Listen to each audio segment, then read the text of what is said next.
ഈ ലോകത്ത് 100% നമ്മൾ ആഗ്രഹിച്ച പോലെ ഒരു ഭർത്താവോ അല്ലെങ്കിൽ ഭാര്യയാണോ നമുക്ക് ലഭിച്ചത് എന്നുള്ളത് ആരെങ്കിലും ചിന്തിച്ചിട്ടുണ്ടോ?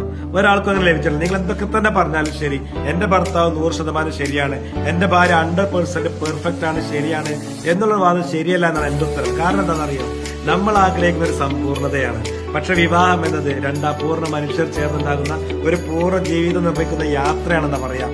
ഇവിടെ ഒരു വലിയ തെറ്റിദ്ധാരണയുണ്ട്. എന്താണെന്ന് നിങ്ങൾക്ക്, വിവാഹത്തിന് മുമ്പ് നമ്മൾ കരുതും നമ്മൾ ധാരണ അവള് മാറുമെന്നുള്ളതാണ്, അല്ലെങ്കിൽ എന്നെ പോലെ ആവും എന്നുള്ളതാ. പക്ഷെ വിവാഹം എപ്പോഴും നമ്മളോട് ചോദിക്കുന്ന ഒരു ചോദ്യം ഉണ്ട്. എന്താണെന്ന് നിങ്ങൾക്ക്, നീ തന്നെ മാറാൻ തയ്യാറാണോ എന്നുള്ളത്.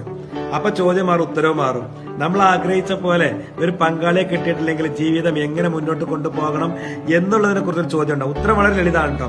3 കാര്യങ്ങൾ ഞാൻ പറഞ്ഞുതരാം. ഒന്നാമത്തെ എന്തെന്നറിയോ? നിങ്ങൾ തമ്മിൽ അംഗീകരിക്കില്ല എന്നുള്ളതാണ്.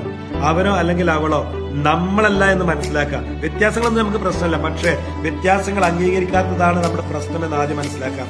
രണ്ടാമത്തെ എന്താ പറയാ? ആശയവിനിമയങ്ങൾ നടത്തുക എന്നുള്ളതാണ്. മൗനം ബന്ധങ്ങളെ കൊല്ലുന്ന പറയാം.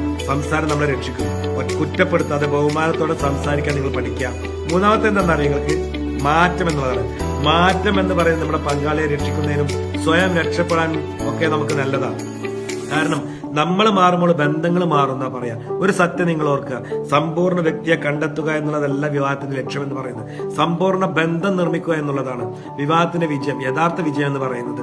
അവസാനമായിട്ട് ഒന്നുകൂടെ പറഞ്ഞ നിങ്ങൾക്ക്, നമ്മൾ ആഗ്രഹിച്ച പോലെയുള്ള ഒരു ജീവിതമല്ല, നമ്മൾ നിർമ്മിച്ച ഒരു ജീവിതമാണ് നമ്മളെ സന്തോഷിപ്പിക്കുന്നത് എന്ന് നിങ്ങളൊന്ന് ചിന്തിക്കാട്ടോ. നമ്മൾ എന്ത് നിർമ്മിക്കുകയാണ് എന്നുള്ളത്. എല്ലാവർക്കും നല്ല വരട്ടെ. ഒരുപാട് സ്നേഹം മാത്രം. Thank you.